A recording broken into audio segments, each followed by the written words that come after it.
Hello and welcome to another sound design tutorial on the Virus TI, and this time I want to again talk to you about ambient pads and how I use the parallel mode on the filters for some sound design on ambient pads.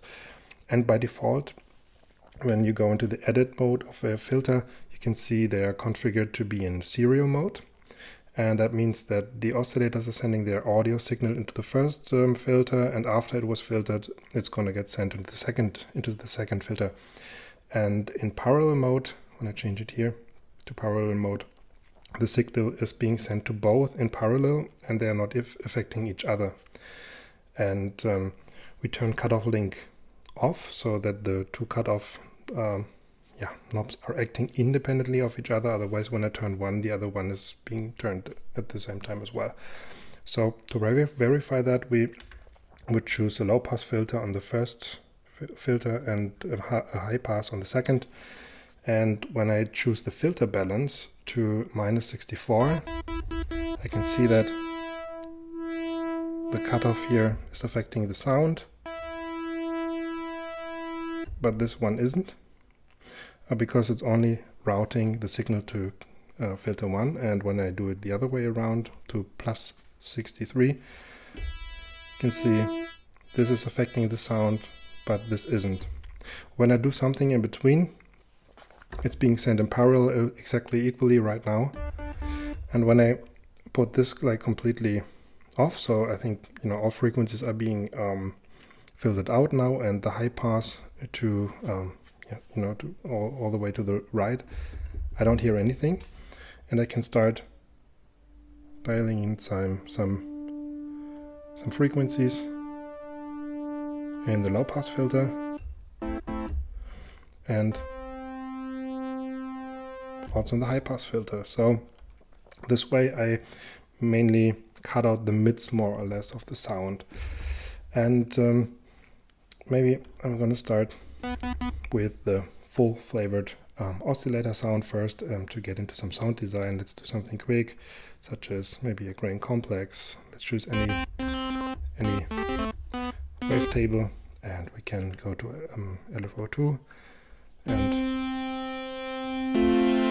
have some shape in place, some shape modulation. And then on the second, maybe let's go with a wavetable. Sine is okay. And here on oscillator 3, we just quickly go with any wave, and I'm gonna change the semitone to -7. Okay, so now let's get back to the filters again, and I'm gonna use some attack, some release first. Okay, so now I'm gonna cut out all the frequencies again, and I start with adding some lower frequencies up to the point at which I like them to be.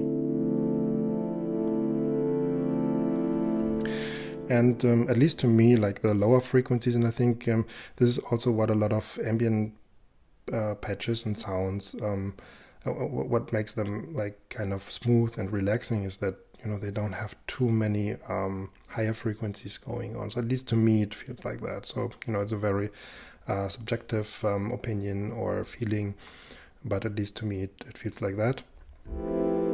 And still, like some higher frequencies are there to make the sound interesting and to also add some specific flavor to the sound. And when you change the second cutoff, you can very subtle, you can add very subtle higher frequencies to it, and you have a very precise control over it. Of course, we need some reverb on ambient sounds, not of course, but usually we're using it like this. And so you can go, of course, further into some sound design to create your own flavor. But I think this would already give you a good basis on maybe, trying out another or different patch to what you've been doing before on ambient beds. Okay, I hope you liked this video, and yeah, leave a comment if you have other ideas or if you have like something else to share. And yeah, otherwise I'm gonna wish you a lot of fun with your Virus TI and see you next time. Bye.